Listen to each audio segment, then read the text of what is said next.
that your life is hard and you're giving up on that because you think your life is unfair, think again. I was 18 years old when I got married. I belonged to a very conservative family, a Baloch family, where good daughters never say no to their parents. My father wanted me to get married, and all I said was, if that makes you happy, I'll say yes. And of course, it was never a happy marriage. Just about after 2 years of getting married, about 9 years ago, I met a car accident. Somehow my husband fell asleep and the car fell in the ditch. He managed to jump out, saved himself. I'm happy for him. But I stayed inside the car and I sustained a lot of injuries. The list is a bit long. Radius ulna of my right arm were fractured. The wrist was fractured. Shoulder bone and collarbone were fractured. My whole rib cage got fractured. And because of the rib cage injury, lungs and liver were badly injured. But that injury that changed me and my life completely as a person and my perception towards living my life was the spine injury. 3 vertebrae of my backbone were completely crushed and I got paralyzed for the rest of my life. Many people came to rescue. They gave me CPR. They dragged me out of the car. And while they were dragging me out, I got the complete transection of my spinal cord. Those 2.5 months in the hospital were dreadful. I was at the verge of despair. One day, doctor came to me and he said, well, I heard that you wanted to be an artist, but you ended up being a housewife. I have a bad news for you. You won't be able to paint again. Next day, doctor came to me and said, your spine injury is so bad, you won't be able to walk again. I took a deep breath and I said, it's all right. Next day, doctor came to me and said, because of your spine injury and the fixation that you have in your back, you won't be able to give birth to a child again. That day, I was devastated. I still remember, I asked my mother, why me? And that is where I started to question my existence. Why am I even alive?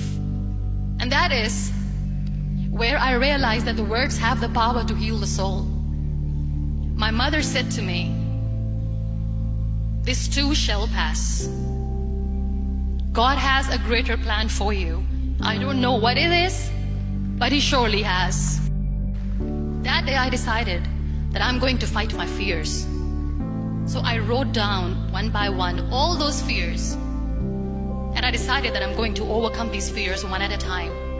You know what was my biggest fear? Divorce. I couldn't stand this word. I was trying to cling on to this person who didn't want me anymore, but I said no. I have to make it work. But the day I decided that this is nothing but my fear, I liberated myself by setting him free. And I made myself emotionally so strong that the day I got the news that he's getting married, I sent him a text that I'm so happy for you and I wish you all the best. And he knows that I pray for him today. Number 2 was, I won't be able to be a mother again. And that was quite devastating for me. But then I realized there are so many children in the world, all they want is acceptance. So there is no point of crying, just go and adopt one. And that's what I did. 2 years later, I got this call from a very small city in Pakistan. I got a call and they said, are you Muniba Mazari? There is a baby boy and would you like to adopt?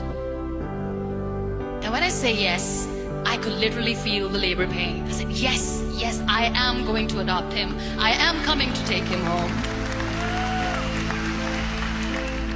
So when you accept yourself the way you are, the world recognizes you.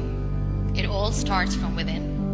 We have this amazing fantasy about life. This is how things should work. This is my plan. It should go as per my plan. If that doesn't happen, we give up. I never wanted to be on the wheelchair. Never thought of being on the wheelchair. This life is a test and a trial, and tests are trials are never supposed to be easy. So when you are expecting ease from life, and life gives you lemons, then you make the lemonade, and then do not blame life for that, because you were expecting ease from a trial. Trials make you a stronger, better person. Life is a trial. Every time you realize that. It is okay to be scared. It is okay to cry. Everything is okay, but giving up should not be an option. They always say that failure is not an option. Failure should be an option, because when you fail, you get up, and then you fail, and then you get up, and that keeps you going. There are so many people in the world who are dreaming to live a life that you are living right now. You have no idea. Embrace each and every breath that you are taking. Celebrate your life. Live it. Don't die before your death. Live your life fully. Accept yourself the way you are. Be kind to yourself. Real happiness lies in gratitude. So be grateful, be alive, and live every moment.